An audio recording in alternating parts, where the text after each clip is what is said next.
Hello there, ladies and gentlemen, and welcome to another episode of CookieCast. Today on CookieCast, it's the darkest timeline. This week's episode, worrying about age.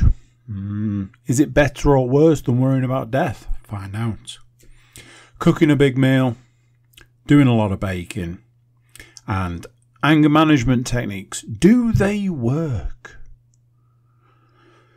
We've got games, movies and TV this week, so there's that to look forward to. Before we get started, if you wouldn't mind, if you're feeling generous, feeling in a good mood, maybe click the old like button. Share the podcast around, that's obviously a big one. Subscribe if you haven't already. Yeah, I think that. Oh, leave a review. If you're in, like I say, if you're in a good mood, you could just be like, yeah, I'll give you a review. Go on. Anyway, enough of that. Let's get started. Here we go. This is CookieCast, the darkest timeline.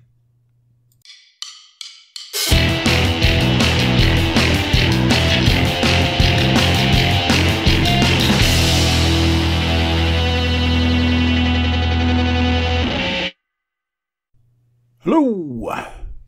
How is it? How's it going? I decided to surprise myself by starting the recording. In an attempt to stop procrastinating. Another one of those where I was like, I'm absolutely going to do everything possible to make it so that I can start the podcast early. And that way I'm not going to be complaining for the rest of the evening about how I've lost my entire evening and gain a little bit of time back. And then I've spent, I would say conservatively, 45 minutes just pissing about. So I just pressed the button and now we're here. I am, as always, sat in the wrong position, so let's correct that. And, yeah, we could also deal with the 400,000 cables. Oh, my.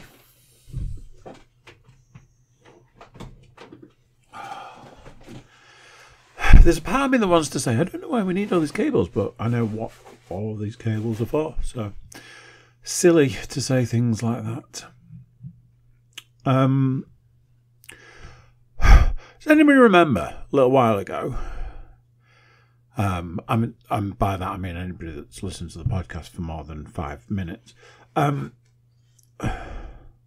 while ago, I got super sort of obsessed with death. I think I talked about it for quite a while, and like it was a subject that was around for a while. And in hindsight, I think it's probably like clear signs of a like a midlife crisis kind of situation. I've since then I've heard that like in the area of sort of 40, 41, 42, you have this sort of mortality kind of issue. And like I say, in hindsight, looking back, I imagine that's where midlife crisis comes from. That's where a midlife crisis comes from. And it felt like it went on forever, and then it kind of just went away, not fully. It's still a thing that comes up every now and then, but it kind of dissipated. That's the word I was looking for. I was going to say dispersed, but I felt like no. Yeah. So the other day, I was going through some how do I word it? Financial type things. It's an awful time of year. But when I say that, I immediately go, but when is a good time of year?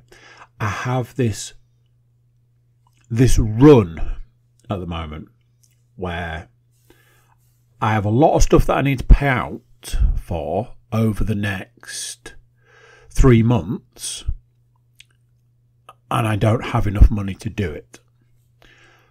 And the other thing is, the points in time that that I sort of get money,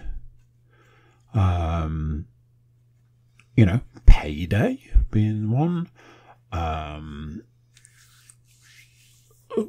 couple of other. I'm not trying to I don't want to start.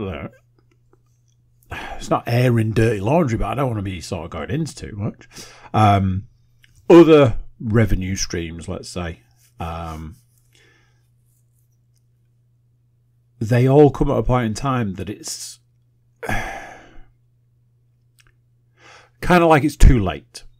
Now, certain people will say, well, if you know that, then you would budget for that. And largely, yes, but there is that whole sort of buffer type thing.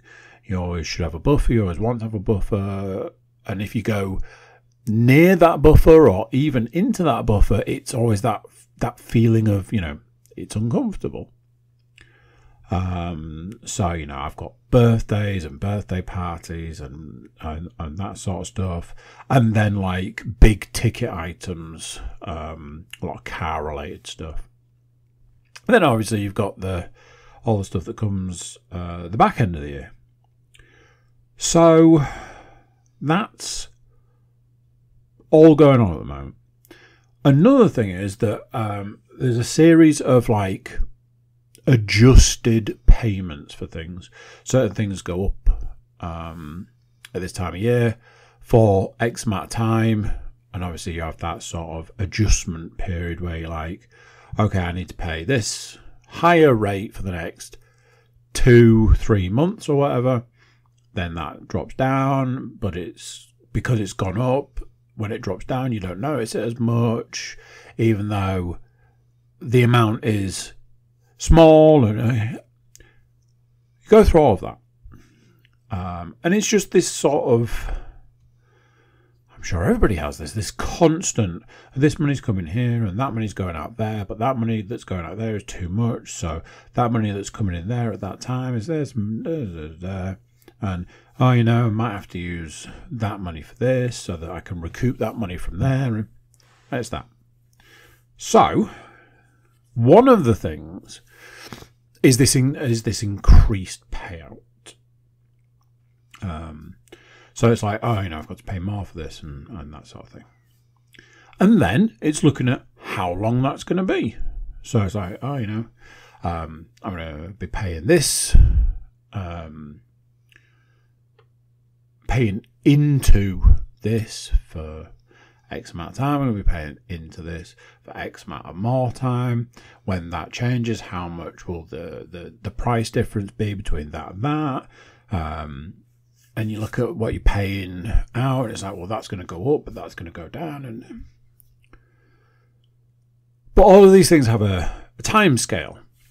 So I was like, if you look at where you are now and you look at where you are in 3 years' time, what did your life look like?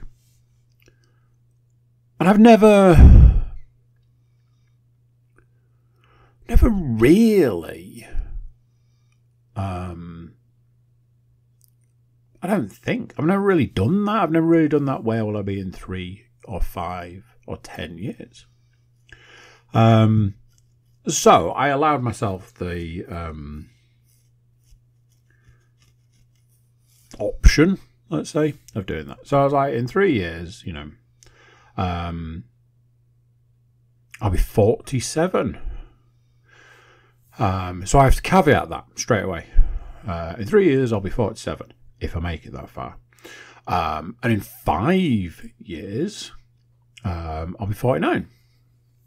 But next year, in 3 years from next year, obviously 45 is kind of like, 45 is the last point, to me, 45 is the last point in time where you count birthdays yearly.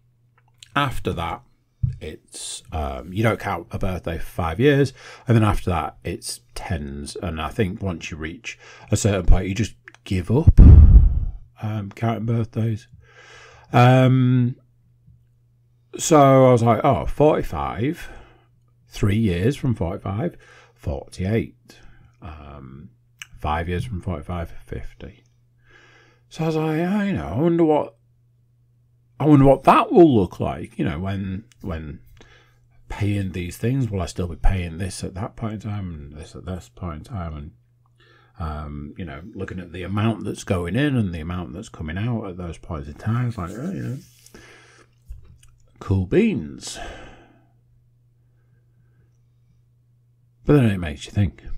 So, the one I was looking at, I was like, 48. And having that kind of,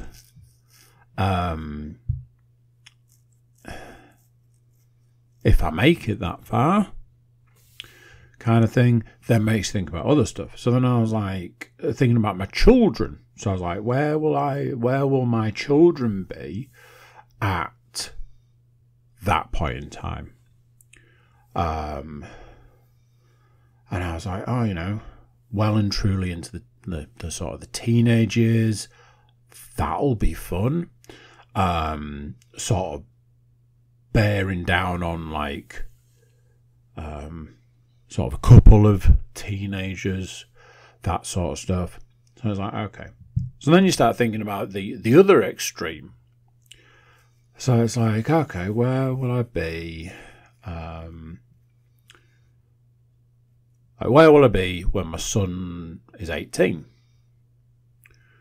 So it's like, 60. And again, if I make it that far, and I was like, man, 60. I wonder what 60 will be like. Will I still be doing a podcast at 60? Will I still be chasing after can I sort my weight out by then? Will I still be working out at the amount I do? Will I still be running? Will I still, am I going to be climbing at 60 if I make it that far? And then I started having that same sort of feeling around the the fear of death stuff. I was like, Then I started thinking like, well, what if I don't make it that far? I'm talking about, once my son is 18, what if I don't make it that far? Then obviously I started getting quite sad, because I was like, well, what age will I be when I check out? What age will he be when I check out? Is he going to go through like time of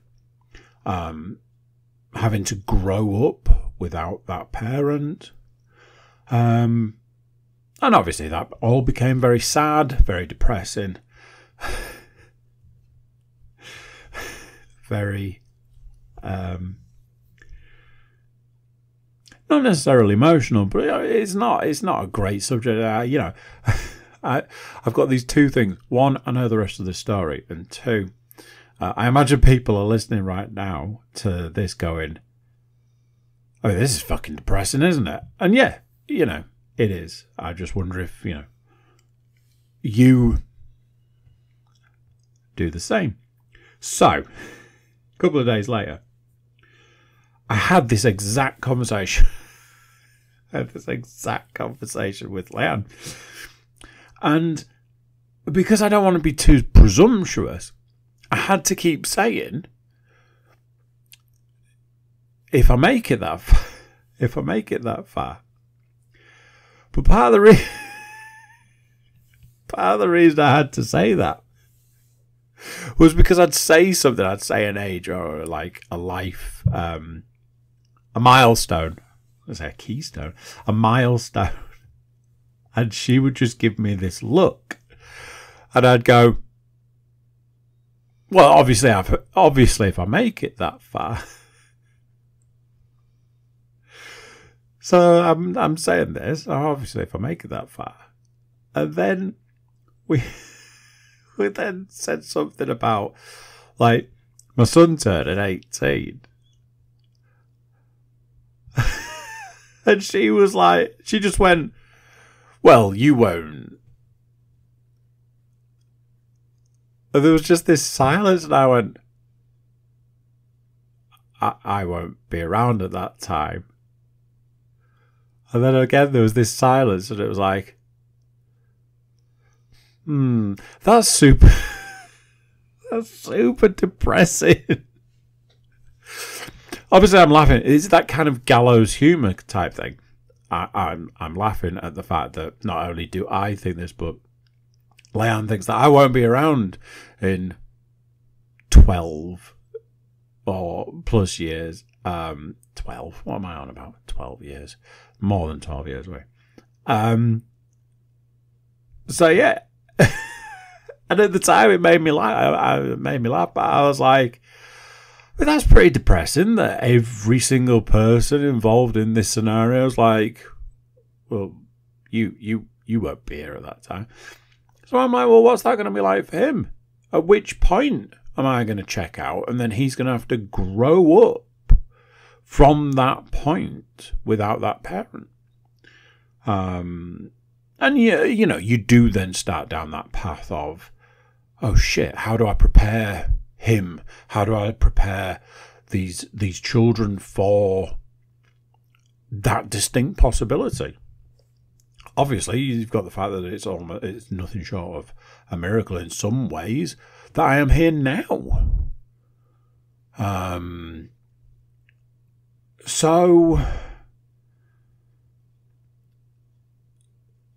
amusing whilst being truly depressing.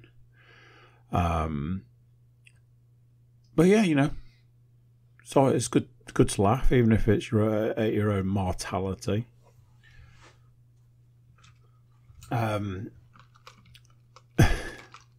Cooked a big meal. I've never really, like, the closest I've come recently is there's these pizza things where you can make the recipe that I used and the videos that I've been using. You can make a pizza dough in half an hour. The point to that is that it's not really usable. It's not really serviceable. So you can sort of do it in an hour. And within an hour, that pizza dough is perfectly usable, perfectly serviceable. You can make a pizza with it. It just won't be the absolute best possible pizza dough it could be if it had longer. So there is a theory, I don't know how true this is,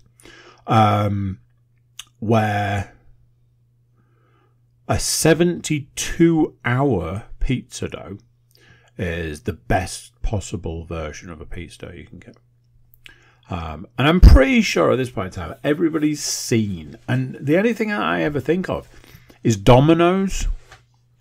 Everybody's seen those big trays with like individual round dough balls. They all look exactly the same, and they all come in these really long trays. And the people in Domino's, you know, other pizza places are all available, but this is the one that springs to mind for me. Mostly because there was a Domino's at the top of my street at one point, and in those days, it didn't cost you a full mortgage and a second mortgage to go and get a Domino's.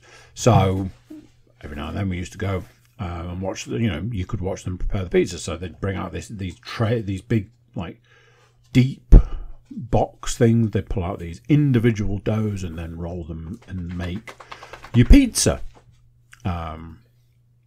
Those doughs have obviously come from, I imagine, some sort of factory. But that's kind of the idea. That your dough's supposed to go in an airtight container, go in the fridge, and you're supposed to leave it there for a few days.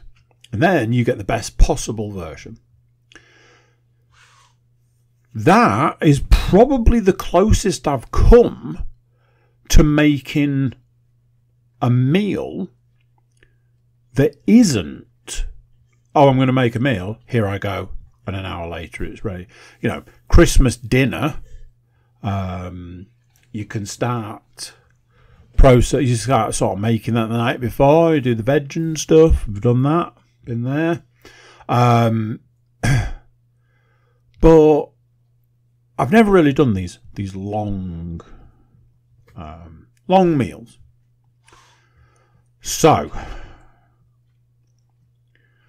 I've been planning this meal for like a week. Sent Leanne a video. I was like, look at this video. Look at this meal. It looks amazing.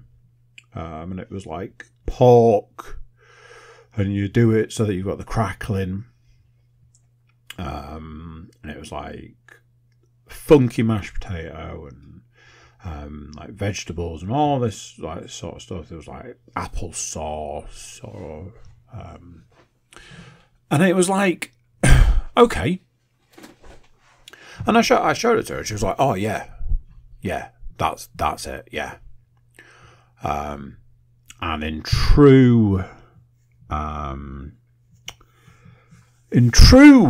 Leanne fashion, yeah, absolutely, yeah, definitely, yeah. Don't do any of the things in the video other than the pork. I was like, well, what? Not even the mash? No, I don't want the mash. Well, what about like the apple sauce? No, I'm not bothered about the apple sauce. Like, what about the vegetables? No, I don't want the vegetables. So you want the pork and that's it? Yeah, just the pork. Now, in her defence, that wasn't it. She just didn't want that meal. She wanted something similar but different. I was like, okay. But the pork side of this was like, you know, you got to start prepping this pork 24 hours before you need it.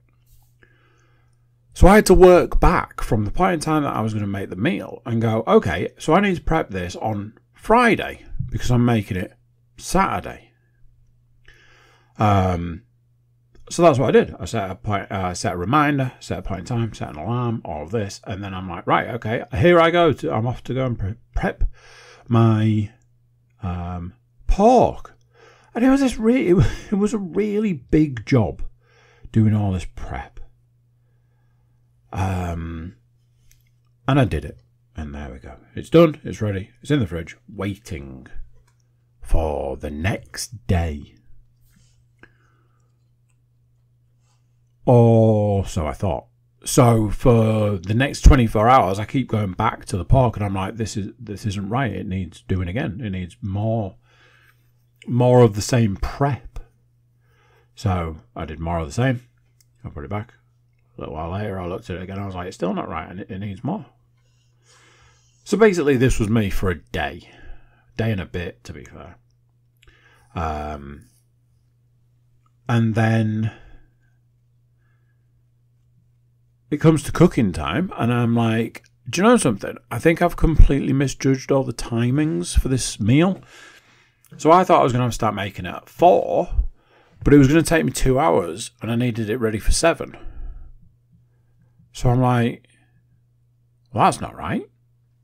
I need to make it at 5. There's only one problem. I need to walk the dog. So I'm like, working it through, and I was like, okay, well, I can do this and I can do that. And I think the temperature is going to be different. And we had to get like a meat probe, the temperature thing. So I got one of those, and I was like, okay. So comes to the point in time, I get it in the oven. And I did these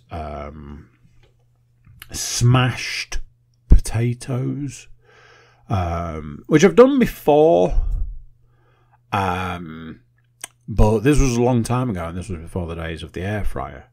And a quick search of the internet / YouTube revealed that these things can be done super simple, super quick and super easy in your air fryer. So I'm all about that action. I've got my pork in the oven, smashed potatoes in the air fryer, green beans in the pan. I made it. I did it. I got the crackling. I got the potatoes smashed. I did it all, and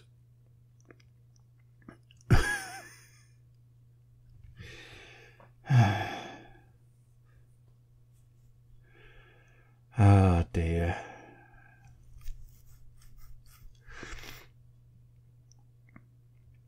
Can you imagine putting over 24 hours into something at the end to produce the end result and go, nah, I'm not happy with that? There was so much that went into this. There was so much involved in this. There was so much that needed doing that getting to the end and it not quite being right. And yeah, this is me being me. I'm a little bit too much of a perfectionist when it comes to this sort of stuff. So me being like, trying to cut it, and I kept saying that it looked dry, and I was like, well, it isn't. It's juicy. And I'm like, yeah, but it looks dry. And I was like, you should have had the apple sauce with it, and all of this. And it was this huge learning experience. I've never done anything like this before, and it sort of inspired me to look at doing these other things. And at the end of the process, the only thing I had to say about it was, I don't think I should have put salt on before I put it in the oven. That was it. That was my takeaway from the whole thing. It's like, there we go. Lives and learns. This was Saturday, followed up yesterday with what has got to be possibly one of the biggest baking sessions of recent times, because so I swore to myself that I was going to take a little break yesterday. I said, I'm going to take half an hour out of the day. I'm going to do something for me. Because, and this is very hard to explain, so I'm probably not even going to try. But what I will just say is this. All this baking, cooking, all these things seem to be where my mental health is at the moment. The reason, like, if somebody asks me about it, my answer is, it keeps the demons at bay. For now. That's my only answer. I don't know what it means. I do, and I know why, but for right now, this is where I am in life. I'm learning stuff. I'm trying to learn stuff. I'm trying to do more. I'm trying to perfect things. For what reason? I'm not entirely sure. I'm going to take half an hour. I'm going to play a new VR game that I've got, because honestly, it is fucking exhausting. So, I didn't do that, obviously. And instead, I didn't sit down yesterday. I got out of bed early to get showered and get the dog walked so that I could take my son to football. And when I stepped out of bed, when my feet touched the floor, I was on my feet from that point until I sat down at about 8 o'clock yesterday evening. So 12 hours on my feet. I was completely exhausted by it. I have destroyed my body. My body is in absolute bits. I keep telling everybody that I think I need a holiday, a break of some description, knowing full well that that's not an option in my life. So now I'm like, how is this a better solution to everything? Did this huge baking session, had all of these baked goods at the end of it, and then went, well, now what? Now what do I do with all this? Now I've been palming it off on people left, right, and centre. One of the things I had to get in yesterday was, speaking of pizza doughs and pizzas, I needed to make pizza dough, pizza sauce, pizza. Reason being, on Saturday,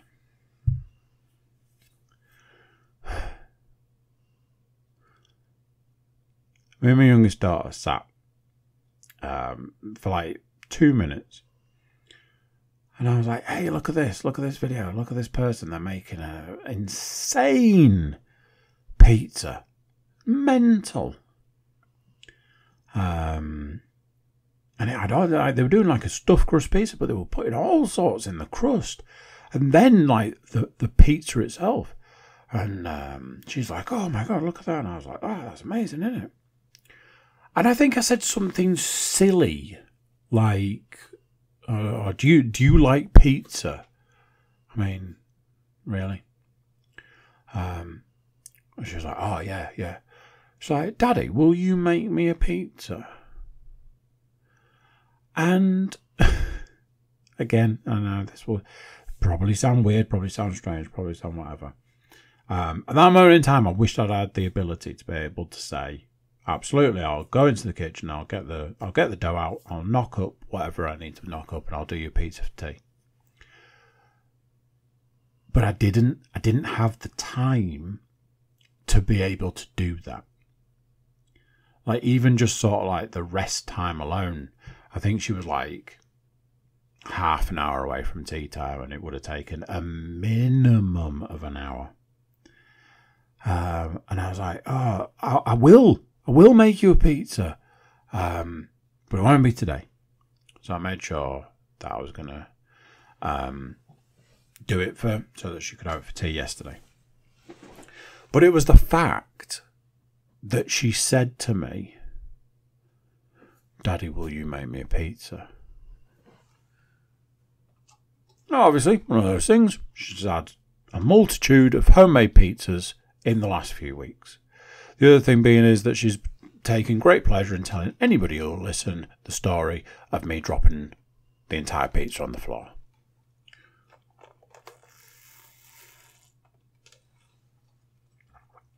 But I was like, oh, wow. She's like, oh, can you make me a pizza? And my answer was, yeah, absolutely. I'll do it for you for tea tomorrow. And it filled my tiny little black heart with a small amount of joy. Because, you know, it was like, that's how she looked at me. She looked at this video, she's gone, that pizza looks amazing. But, like, my dad can make that for me.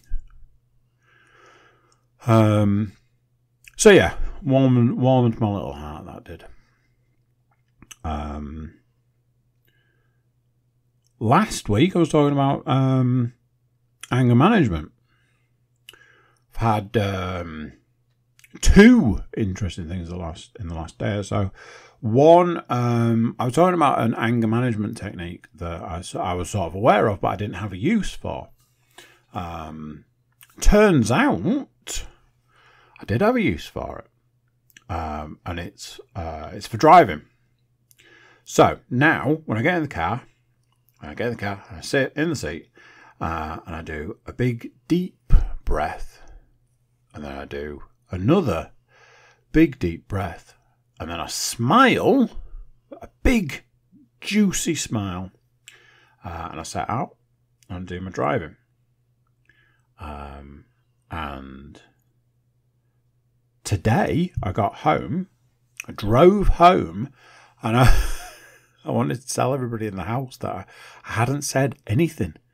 The entire way home, I didn't make any comment on anybody else's driving or any driving situations at all. I just drove home with my big stupid grin on my face. Yesterday, this was one of those where I was a bit like,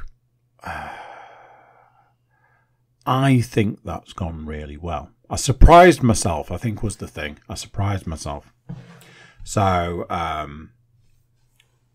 cupboard in the kitchen has got a variety of different things. Tins, spices, salt, oil, pasta, you know, those sorts of things. In there, we have sea salt in the grinder and the old crack black pep, as it's known, in, again, the grinder. If you open the cupboard door, the salt will fall out 100% of the time. It's one of those things in life that it just is the way it is, and that's the way it is. If you open that cupboard, that salt is going to fall out. So, very, very, very back end of cooking, the baking, everything. I was just finishing up something, and I opened the cupboard, and the salt fell. And it was almost one of those, I knew it was going to happen. So because I knew it was going to happen, I was prepared for it. And I caught the salt, but it had started like this domino chain reaction. And I managed to catch or secure or stabilize or any of those things every single item that was falling.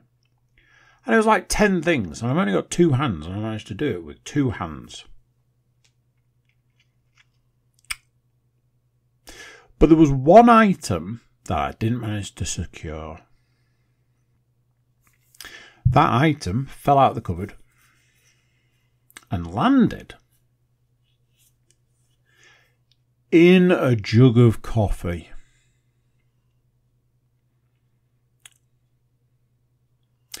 And the coffee that was in the jug of coffee went absolutely everywhere. That's right, yes. So it's coffee up the inside of the cupboard, coffee up the outside of the cupboard, coffee all over the side, all over the floor, all over the coffee machine. It's basically everywhere. Now, usually, this would be a point in time for me to fire off about 300 swear words in about 0.8 of a second and give some sort of running commentary about how terrible or awful or unfair my life is. Without even batting an eyelid, without even blinking, without even whispering a curse word. I turned around, picked up the cloth from the sink and just went about cleaning it up. Never mentioned it, never said a word, just cleaned it up and moved on with my life. It was only part way through the cleaning up process, and wiping the side down, wiping the coffee machine down, getting all the coffee mopped up, all this, that I went, I didn't lose my temper then at all. Not once. Not a single, didn't even bat an eyelid as far as my temper was concerned. So, yeah. That's kind of the week. Sometimes when you write a list for a podcast, you think, hey, this stuff's great. It's great, amazing content. And then you go through it and you go, I'm not sure how great that content was. No relevance to this podcast, obviously. Where's my drink? I've got a drink that isn't mixed, and it's annoying. So, excuse me while oh, there we go. Now we're talking. Come on.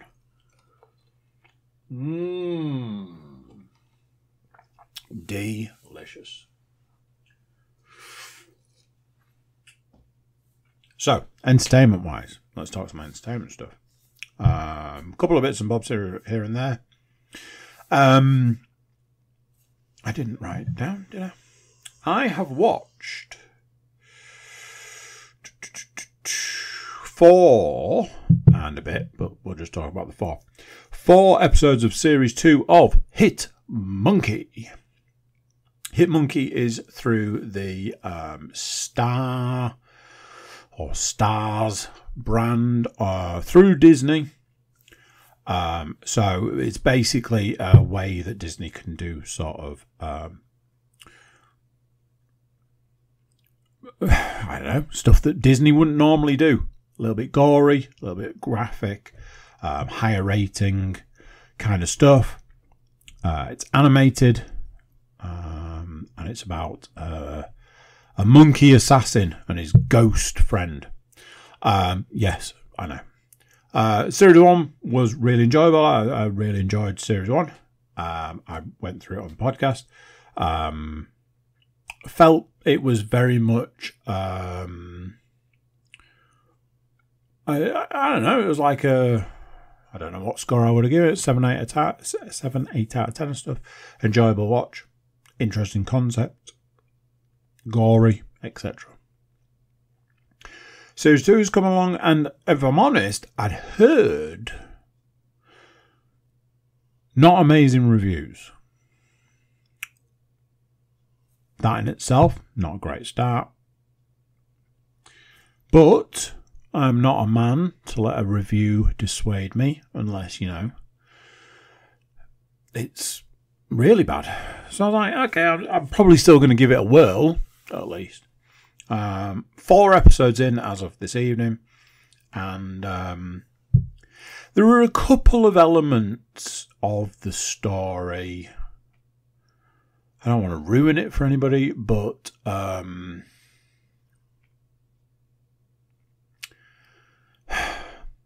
do I put it without ruining anything? They've added an element. They've added a few elements. They've added a multitude of additional characters. They've added like Bryce, who's Ghost, and Monkey, are now a 3-person team. There is a lady, and then they've added all these other characters, which is fine. It's Series 2. You got to help the story move along. All this. They've recently, last couple of episodes, added an element where, like I said, I don't want to ruin anything, but on one hand, I feel it's cop-out from the story that they were doing originally. I feel it's a bit of a cheat. They've put on a cheat. On the other hand, the mechanic they have used for this cheat seems a bit dumb. So the principle is, I'm going to give you 48 hours. You can use that 48 hours how you see fit. So it doesn't have to be 48 hours consecutively. It can be 5 minutes here, 2 minutes there, for 48 hours.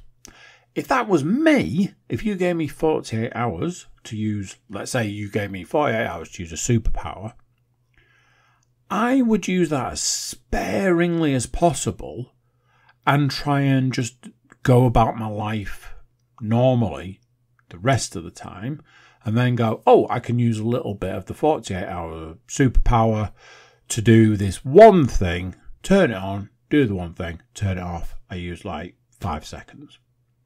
At the most, I give you 5 or 10 minutes. The rest of the time, I'm not using my superpower, and away we go. So, this has become a weird plot hole. I get why they're doing it. I understand it. I really do. What I have issue with is this wasteful nature they've sort of gone with. Everything outside of that has been fine. They've got these sort of like... They've got like the main story. Then they've got these additional characters that have come along which have brought their own story. And then there's this other character who was a character from the first series. And they're doing this. Oh, their story is important. They're just not really in it all that much. Right. Okay, well, that story isn't that important then, is it? But hey, it's been good. I've enjoyed it. I don't know if the review I saw is reflecting of some of these sorts of, I don't know what I'd call them, criticisms that I've just mentioned. I don't know. I can't remember what the actual review was. I just know it was, it's that thing, it's second series syndrome. So, yeah. Not entirely sure how many episodes there are in this series. Can I find out while I'm sitting here talking to you guys for, you know, that great podcast content? Let me look. Right, okay.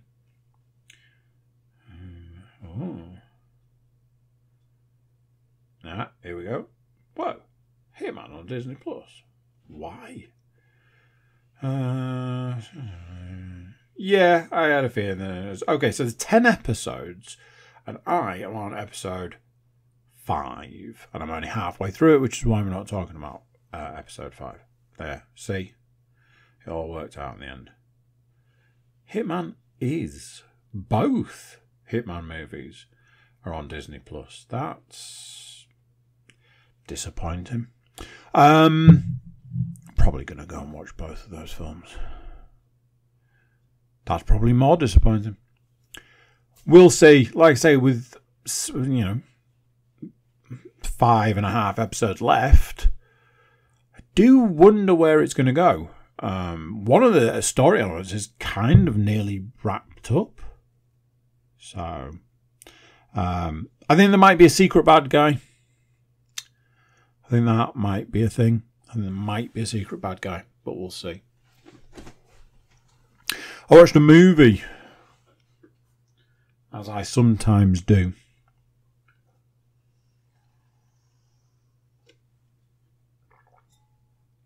It was a movie that I really wanted to see. So much so that I nearly went to the cinema to see it. As a rule, general rule, I don't go to the cinema. My cinema viewing these days is, that's a children's film that my children want to see, and it's not a Disney movie, because Disney just goes to Disney Plus. And I went to see Deadpool and Wolverine. Outside of that, I don't really go to the cinema as a rule, and I just wait for stuff. In hindsight, kind of glad, because this film did go on to Prime for free. So I was like, well, there we go. That's that problem solved. The film is Dumb Money. I was very interested in this.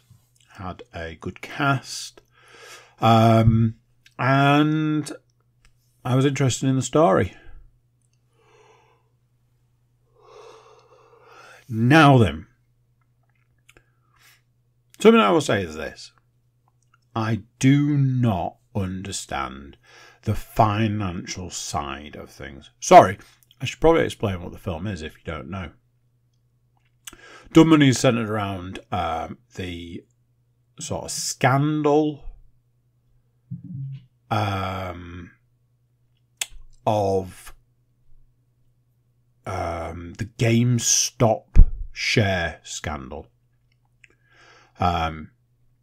So, from what I understand, and please believe me, if any of this is wrong, this is just my understanding, and I am dumb as a box of frogs. So, my understanding is a series of hedge fund managers, that's where the first hurdle is. I don't really know what that is, were in the process of shorting GameStop.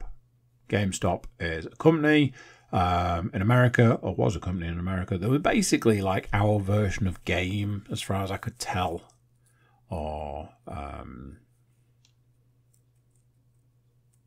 like CEX or somebody like that. They're a games company. Simple. A guy who had some financial background, I think he worked for a finance company called, on the internet was called Roaring Kitty, was basically just like, look, if we all get together and buy stock in GameStop, the stock price will go up, we'll make some money, but we'll also screw over all these hedge funds and hedge fund managers. So it's the little guy taking on the big guy. That's my understanding. If you would like me to explain to you the ins and outs of the way that financial market works, no, absolutely no chance. The cast was people like Paul Dini, of Joker. No, absolutely not. Of Riddler, Jesus Christ. Fame, and was also in, more recently was in Mr. and Mrs. Smith, I watched. Pete Davidson, probably needs no introduction on that one. The Seth Rogen, who, you know, generally in pretty much everything. And what's that guy's name?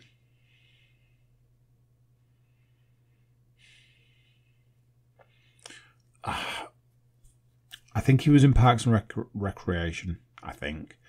And I think he's also been in The Last of Us, and his name escapes me. Neither of those shows I have seen. I want to call him Ron Burgundy, but that's that terrible fucking character from Anchorman. It's gonna... I am fully aware that somebody right now is screaming at their listening device about this person's name. Don't get old people, it's trap. Oh look, there's a film that nobody's going to care about. What am I? Dumb Money. Oh Jesus, I got the first name wrong. Paul Dano? I didn't think that was his name. Paul Dano. Oh Jesus Christ, I've forgotten one as well. Vincent DiStefano.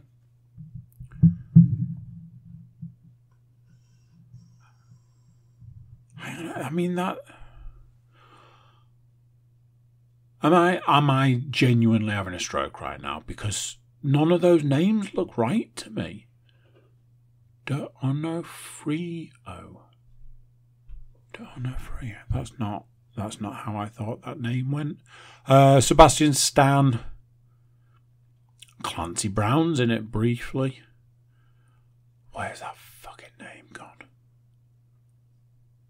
Nick Offerman.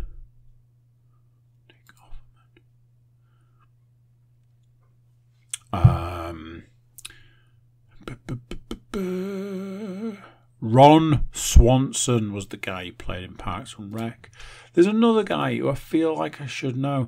I have a weird feeling that he has been in... Yeah. He has been in the Transformers film that I haven't seen. Transformers Rise of the Beasts. Apparently he's been in loads of stuff. Well, not, you know, but Star is Born? Hamilton, In the Heights. Anyway, that's not why we're here. We're here to talk about Dumb Money. I've gone away from Dumb Money. Can I give you... is there a blurb? Oh, here we go. IMDb says David versus Goliath tale about everyday people who flipped the script on Wall Street and got rich by turning GameStop. the video game store, into the world's hottest company? Again, no. Because the thing about it was that they didn't make GameStop popular for the thing the company was supposed to be popular for, which was selling games. It's another one of those. It's like, oh yeah, we made this company popular by jacking the stock price. Yeah? How about you sell a copy of freaking Mario Kart at a reasonable price? Anyway. I genuinely wanted to see this film and almost went to see it at the cinema. So, glad to be able to watch it at home for no money. I know what you're thinking. Why don't you just get to the goddamn review? Well, banger of a cast, I think you'll agree. A lot of names I can't pronounce. Honestly, I'm surprised about some of those names. Probably got other names wrong as well.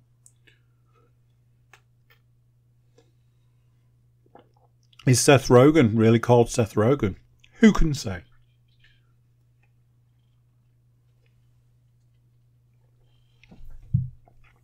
So, it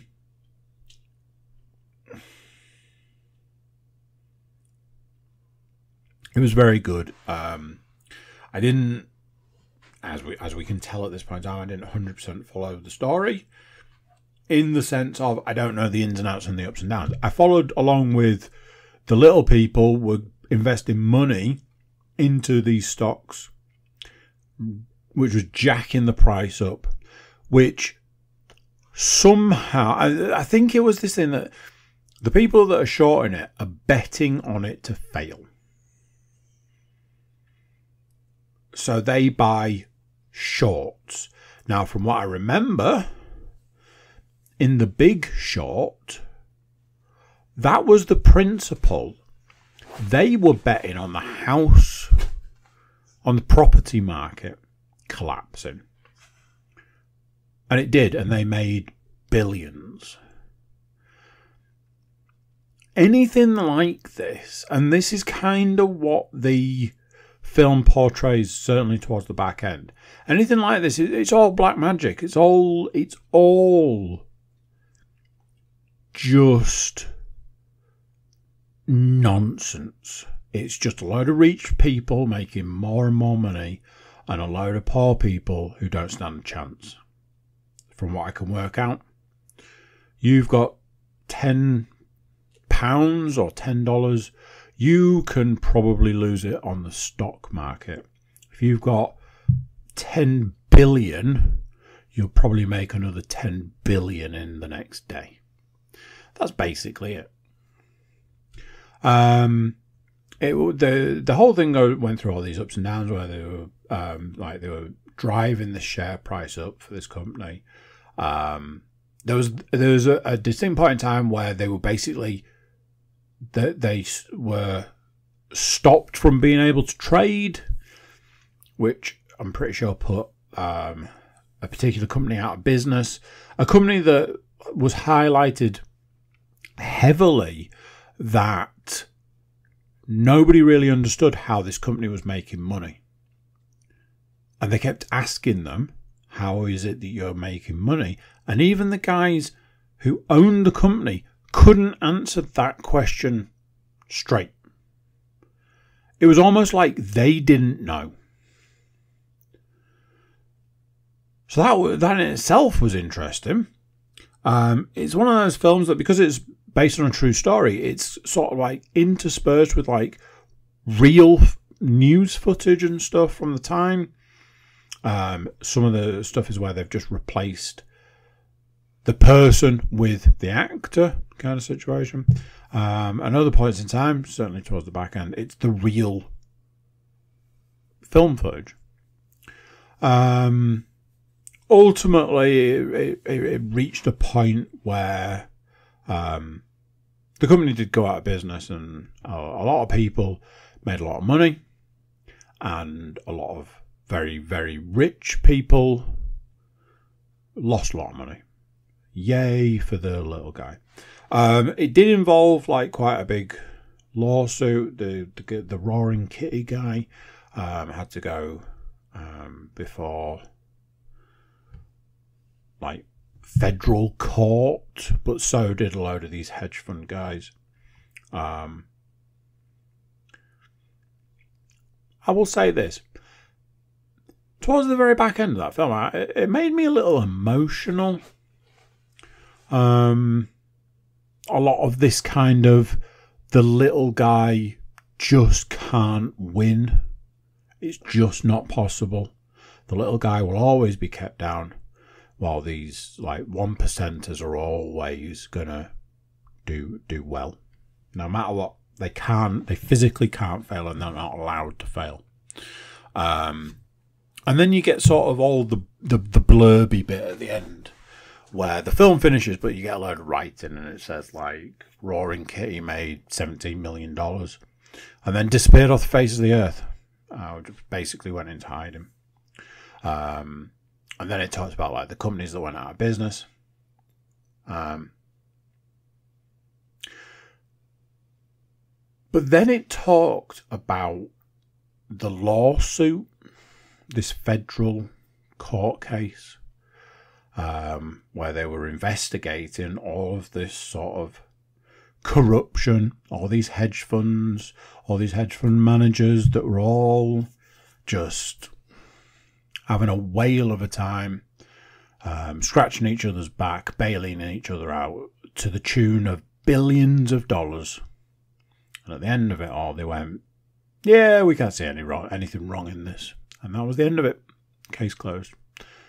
And it's kind of that thing that there is no way that you can look at that and go, well, that's completely legit. You can tell that they absolutely did their job. All that says is, so you were paid off then, yeah? Very, very, very, very, very, very, very wealthy people went, I'm sure we can come to some sort of agreement. Because that's what they were doing throughout the entire film. There's a point where a guy's like, oh, I've lost $2 billion in the last 2 days. Can you help out? And they're like, sure, I'll give you $1 billion. $1 billion. $1 billion. There you go. Like somebody said, can you lend me a $5? Great film. Thoroughly enjoyed it. Absolutely no fat on the bone there. It was an absolute banger of a movie. Thoroughly enjoyable. If you have, I often say at these times, if you have Prime, definitely worth checking out, especially, it's free. It's definitely one that's worth paying for if you don't have that option. So if you can get it for a few quid, I'd say give it a go. Computer game wise, a little bit quiet on the computer game front. I've been replaying an old game, so that kind of gets taken out of the equation immediately. And like Steam Deck wise, I've just been playing the Lego driving game just for bits and pieces to do here and there. So let's talk about some VR stuff. I don't know where I was up to with, I think the last time we sort of spoke, I mentioned that I'd finished the back end of Into the Radius 2's beta, but it was only because I started with the last level to do when I switched over to the beta version. I'd already set up a brand new playthrough so that I could really absorb this beta version. It has had an update already. The beta version's already had an update, which was interesting. Mostly bug fixes, but a couple of changes and additions and things. It looks great. It plays reasonably well. I was playing it last night and there was a lot of like enemies dropping out of the sky. Seemed to be last night's theme. And at the most difficult point I've had in the game in a long time, I sort of managed to move to get a better angle of the area where this shit load of enemies were.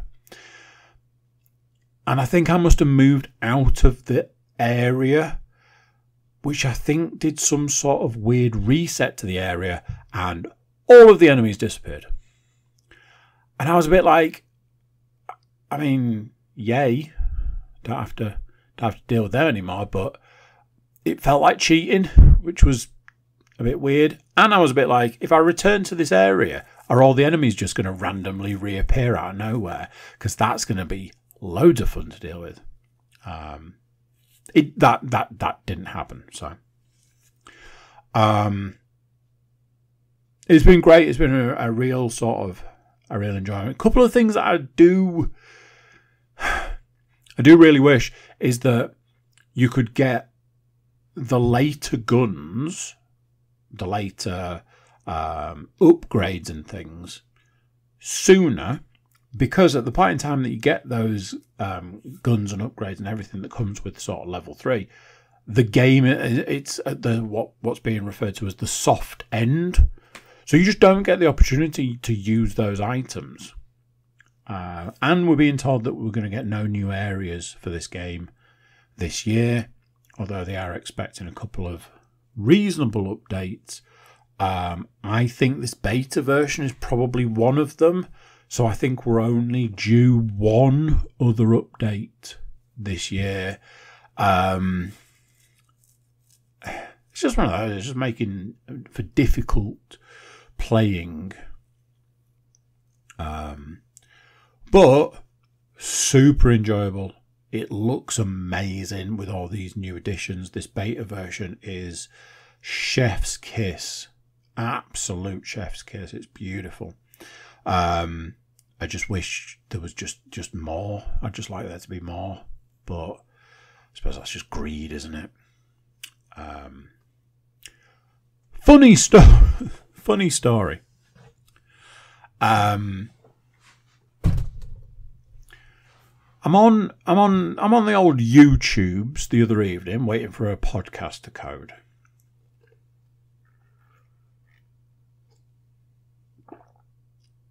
That's actually a dirty, stinking, filthy lie. That wasn't the situation. The situation was, I was watching. Oh dear, I was watching a cooking video, which I'm sure you can imagine isn't at all like me. When the video finished, it went on to another video, and it was a VR game, and I was like, "What is this game? This game looks awesome."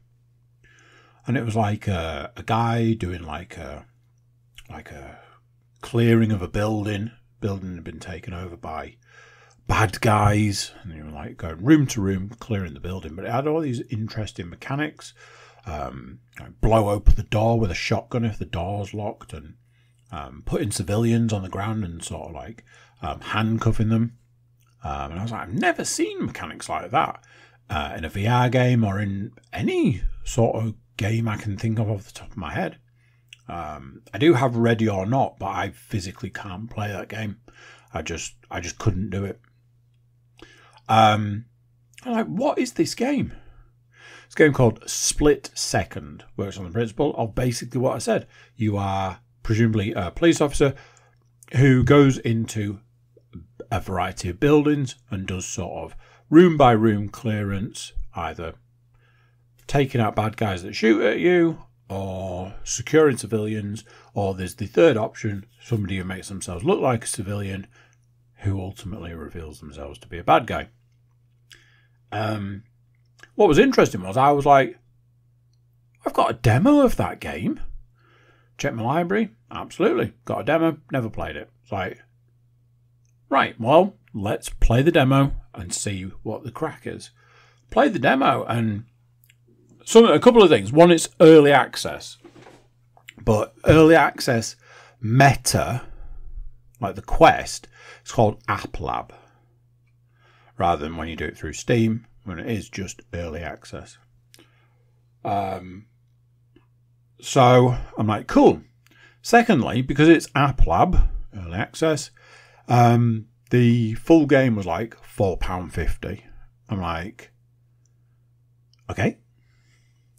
So, I'm like, right, here's the way to decide if this is going to be any good at all. Play the demo. Put the demo on the other day. Had a quick blast, and I was like, this game it's rough around the edges, absolutely. But it's a lot of fun. Loads of fun. Super enjoyable. Played the only level that the demo had. Played it a couple of times. I'm like, this is a blast. It was different each time I played it. Same level, different scenarios. I'm like, yeah, I'm prepared to give you £4.50 for this. Working on the principle that once it gets a full release, it'll be a 20 quid game. I'm like, I'll give you £4.50 now for it. No problems. Another one of those situations when I start playing it, it's like, hey, I'm an individual single developer. I was like, come on, bro. This game's way too good to be done by one person. Bought the game, installed the game, and gave it a go. And the game, full game version, is actually different to the demo. You have more weapons and things. And it looks a little bit different and plays a little bit different. But I did a couple of levels on it last night whilst my internet was down for the bajillionth time. And I'm like, this game is great. This is what... I'd seen a comment on a video at somebody that was saying, like, this is what VR should be all about. And I'm like, yeah, it is. Make it fun. Give us new and sort of inventive mechanics. There's a few, like I say, it's rough around the edges. There's things like grabbing some of the guns isn't as easy as you'd like it. You can't do it sort of fast because you've got to be quite methodical about grabbing the right bit of the gun. Ammo is an issue. I can't work out how to turn the light on the pistol. Stuff like that. But I'm like, if I give you £4.50 now and you take this game to full release, not like that, then are we going to get like a super polished version of this game that ultimately I'll have paid a pittance for? I'm just like, you cannot argue with this. So, yeah, that's been super enjoyable. So, yeah, I got into a bit of a debate today about VR with somebody who plays VR but doesn't really put a lot of stock into it, and somebody who can't get on with VR, so as far as they're concerned, VR is dead. And I'm like, VR is absolutely the most innovative thing in gaming at the moment. You just don't see it. Somebody had to be right, somebody had to be wrong. Who knows? Not I. That is the podcast right there. Thank you for being here. And yeah, I'll catch you next time. So there we go. What do you think of that? Another one done, another one gone. Big thank you for watching. Big thank you for listening. Big thank you for being here. Before you go, please do consider like, share, subscribe and comment. Leave a review where you can leave a review. Check out the website, thecookiecast.com. There we've got social media links and an email button, and that way you can get in touch with us. That's it for this one. Until next time, I'm going to say bye, and I'll see you then. Thank you for listening to this episode of CookieCast.